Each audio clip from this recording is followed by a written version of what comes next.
Welcome to Money Talk with Tiff, a podcast where we discuss everything money from tips and tricks to current events.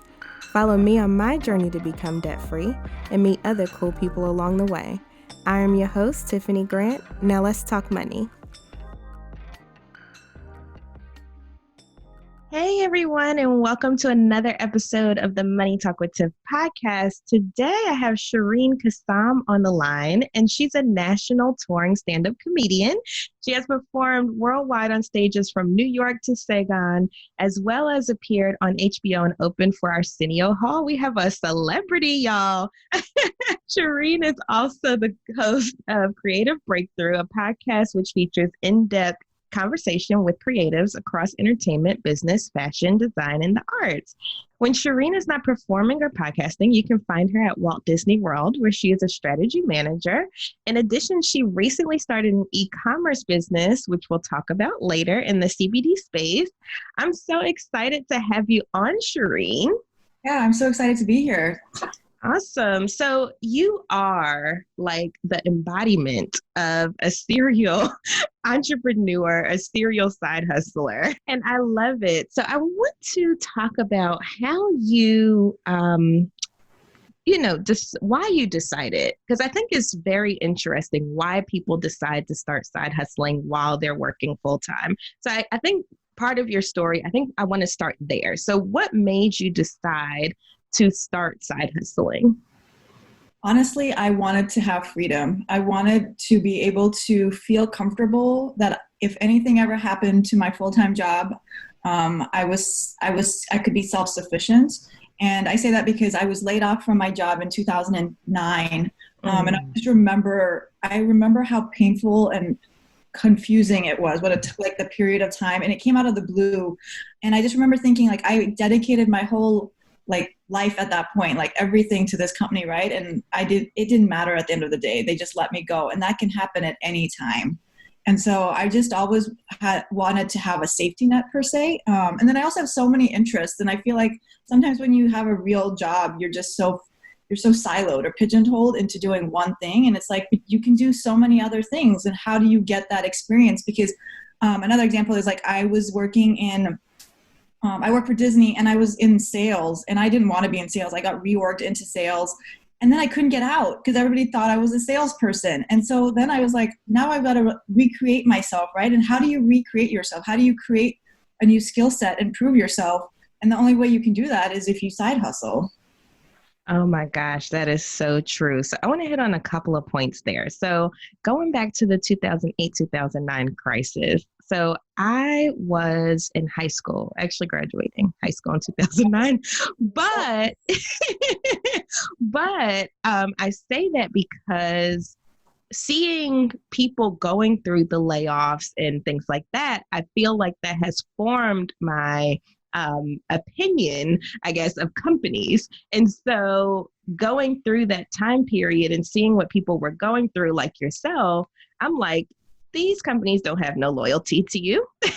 They don't care. Like, if you were to drop dead today, they will find your replacement by the end of the week. And so I went through my whole career with that mindset, be it right or wrong. I went through my career with that mindset. So I was always trying to figure out, okay, how can I improve myself or improve how I'm leveling up in this business world with really no loyalty to anyone? Nope. And I feel like, as sad as it may sound, I feel like it is important for you to figure out how you want your career to look.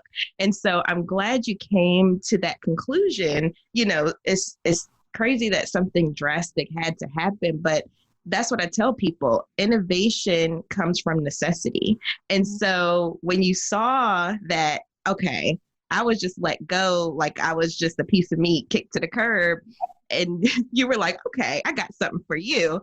I'm going to go ahead and side hustle and figure this thing out. So I think that's amazing.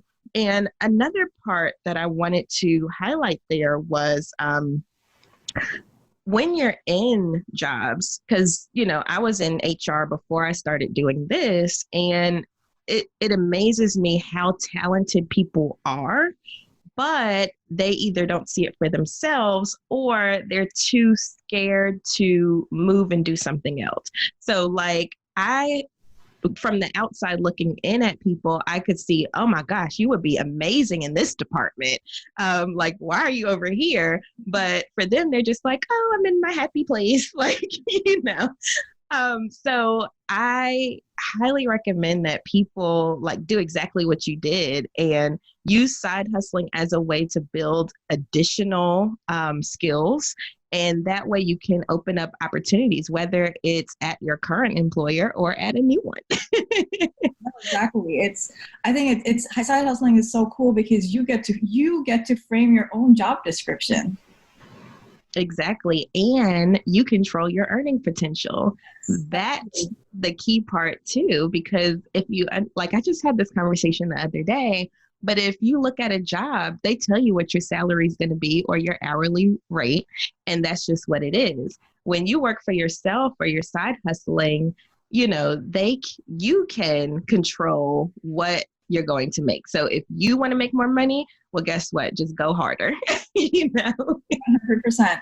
And you're your own boss too, which I think is the best thing. Nobody can tell me I'm not doing something right. Like I know if I'm not doing something right, but I'll fix it myself. Like nobody's like breathing down my back all day, every day. Exactly. So I wanted to skip ahead here to this year. So you decided to, okay.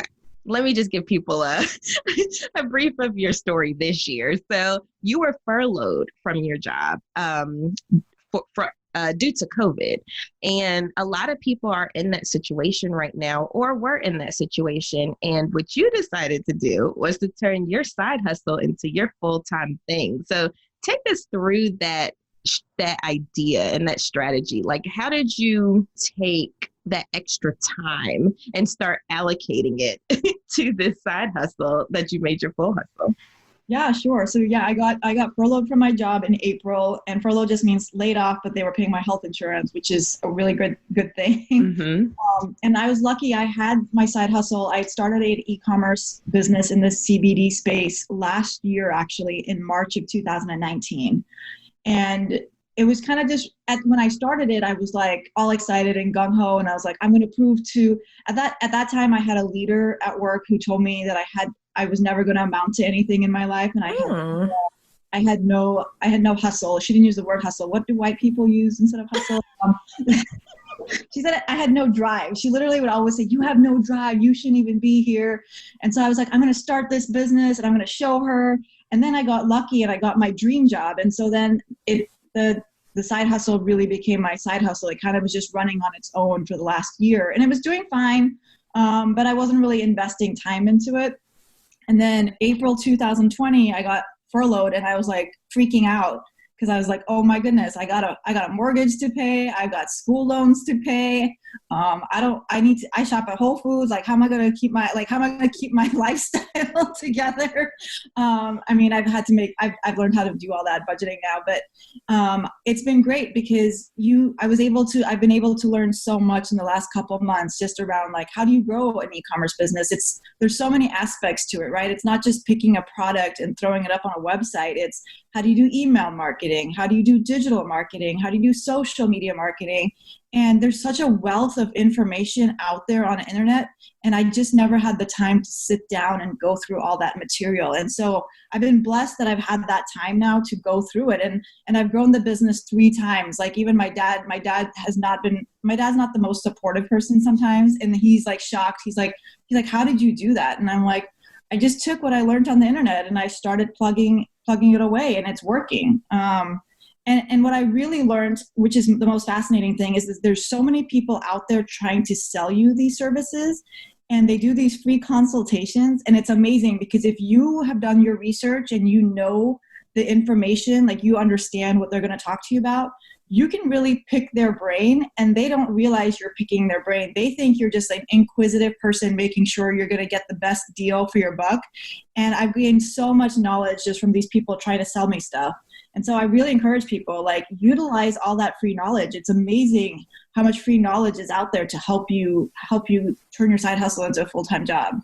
Absolutely, absolutely. I just recently got into like the physical product space because my husband, he has a company that he started back in like 2014, and it's tie-dye clothing, and it looks amazing. Like he's a wonderful tie-dye artist. And so I was like, we need to get this online. So here I am like learning because I'm great at selling services online, but products is a whole different ball game because, you know, keeping up with inventory and things like that. But like you said, using free resources to just kind of, you know, learn through. I know Shopify has been an extreme help for me. We have so many free resources on Shopify, and you don't even have to be a Shopify subscriber to get access to their resources. Exactly. And then back to what you were saying about using consultations as a way to just get some knowledge. I mean, now that I think about it, I'm like, I guess I do that too. These people reach out to me. So like when they reach out, I don't want to be mean because they're so pushy. So I'm always like, yeah, sure. And then they're actually sometimes surprised because I will ask them questions that then I'm like, oh, I shouldn't have asked that question. Now they know I know what I'm talking about. You know, I realized recently I have done that with like SEO people because I'm like, oh yeah, let's jump on this consultation. Now, some I'm really considering hiring, but for the majority of them, because it seems like when you get a website or you have a website and it's kind of established, these people are always in your inbox. And so I'm like, okay, let's set up a consultation. And then when I get on the phone with them, they're like, yeah, you kind of know you already know what's going on. Sometimes you listen to these people pitching you, right? And like I went for my email marketing. This lady pitched me and she wanted $6,000 to do my email marketing. Okay. And I was listening to her and I was fascinated by what she had to say, but as I was watching, like she was demoing it to me, I was like, I can do this myself. Like, what is stopping me from? She's showing me all these companies. Why don't I just go sign up for the emails from these companies, see what they do, take notes, understand the sequence, understand the time durations, and then build it myself and save $6,000. Plus, now I know how to do email marketing, and I can put that on my resume, which is huge in today's. And like e-commerce is blowing up right now because of COVID. And if you know how to do all these things, like you can find a new job. You know? Or you can just freelance. Like I told people in just I want to say it was a previous episode or one that's coming up. Anyway, I know I talked about this, but I have become addicted to Upwork, the platform Upwork. It's a place where freelancers can go, or people that need freelancers can go and hire people. And when I say it has made my life 1,000 times easier, because there's people, and even like you said, if you learn email marketing, make a profile on Upwork. There are people that are waiting to hire you, I promise, because I have gotten everything done from blog articles written to SEO stuff to moving my whole website from one platform to another, like things that I could have done myself. But I'm like, if there's somebody that loves this way more than I do, why not give them an opportunity to be fulfilled? Right. And the time value of money, right? By the time you learn how to do it, it's cheaper for you to get someone else to do it. Exactly. So in your business, in your e-commerce business, what's one thing you would tell people has been the biggest, I guess, learning curve or learning opportunity for you? I'd say my biggest learning curve is how many people you have to deal with. Like, so you've got your vendors that you have to deal with, and then you've got your customers that you have to deal with, and you can outsource the customer service. I have not yet done that, and I need to, because there are some rude ass people out there. But you've always just got to be professional. And sometimes that's so hard, especially like a lot of my vendors in the CBD space are men. I deal with men every day. And sometimes I just wish I could put my hand through the phone and like grab them by the neck and be like, listen, I'm not some kid off the street. So I think for me, that's been like my biggest learning curve. It's like, I'm an educated woman who's had such great experiences in my life, but yet I still have to learn how to deal with people who don't value me. even though I'm running my own business now. And they're surprised. And it's funny because some of them are surprised. They're like, you want to make a $5,000 order? Are you sure? And I'm like, are you questioning me? Like, I'm trying to give you money. Like, and so it's just fascinating sometimes. And that's been my biggest challenge, is just dealing with people. Wow, that's crazy. I mean, in my field, like in the financial industry, it's male dominated. Matter of fact, it's old white male dominated. But, I have to deal with things like that as well. And it's crazy how much harder we have to work in order to prove that we deserve a seat at the table. Like it's amazing. And for a vendor to be like, are you sure you want me to take your $5,000? Like for me, that just shows how clouded people's thought process can be around gender equality. Because I'm like, as a vendor, you should be like, oh yes, please. You are now my new favorite customer. Like, what was funny about this guy is I placed the order like on a Monday. And we argued about it, and then he placed it. And so I put the inventory on my site to sell, because usually it's 1 day or 2 day shipping. And then all of a sudden it's Friday and I haven't got my inventory yet. And I've already sold out of all $5,000. So I called him and I'm like, where is my inventory? And he goes, oh, I haven't shipped it yet. I thought you were going to call me and cancel. And like you weren't going to actually go through with it. And I was like, I gave you my credit card. I need that order. Plus I need you to double it now. And I need you to send me $10,000 by Monday. And he's like, what? Why? And I'm like, because I already sold out of the inventory. Like, I don't understand what you don't get about my business model. Wow. And I hope that's not a vendor anymore. Oh no. After I got I cleared up all the orders that I had, we stopped using him, or I stopped using him. That's another thing women do, is we say we a lot, and it's always I stopped using it. Exactly. Stand in that. Like, it is you. I always say, we did this and we did that. And my mom will be like, who's we? And I'm like, I did that. It's me and all the voices in my head that I talk to. I know I joke and I say, when I talk to myself, I'm just having staff meetings. That's all. I like that. I'm going to have to use that. But it's so funny because I do pretend, and I hope nobody who uses my business listens to me, but I do have different personalities that I take on. So I have a secretary, which is me, that answers my phones, and her name is Susan. Mm-hmm. And then I have a manager, a floor manager, and her name is Sam, and then I'm Shereen, but we're all the same people. And you know what?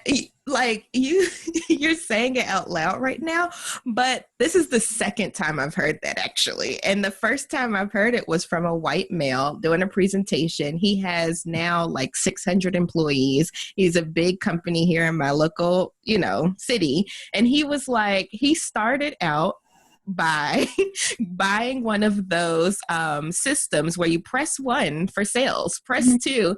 And he said, everything routed back to him. But he said the point was, when you fake it until you make it. So when people call in and they hear that you have like this whole, IVR system, interactive voice response system, they're like, oh my gosh, this person's really doing it big. And so they're more likely to do business with you. And so he was like, that's how he grew his business. And now, it makes millions a year.